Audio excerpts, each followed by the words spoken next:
Far-right Israeli extremists, many of them just teenagers, have destroyed aid destined for the starving civilians of northern Gaza.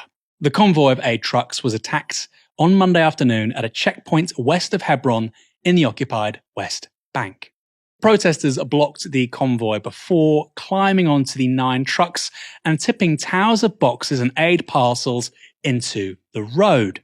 The group behind the attacks is called Svav 9, and it's made up of settlers, hostage family members, and military reservists.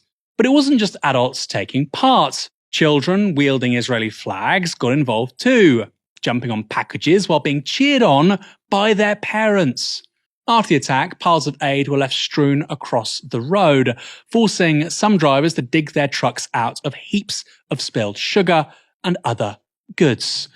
The settlers also reportedly poured sugar into the fuel tanks of other aid vehicles, stopping them from continuing their journeys to Gaza. One of the lorries carrying humanitarian aid was even set on fire, with the local fire service struggling to contain the blaze into the night. The group behind the attacks say they won't allow aid to enter Gaza until the hostages are released.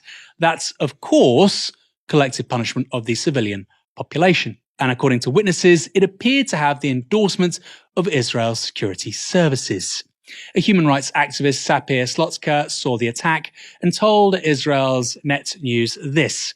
The entire time, a very small number of border police were on hand, but did nothing to stop the destruction.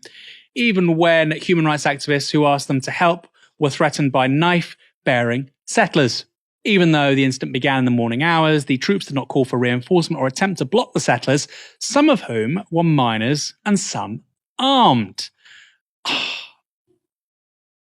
We talk about Israel in a way which we compare it to apartheid South Africa. That's the kind of thing that was very common in apartheid South Africa. Just lawless, a lawless supremacist society.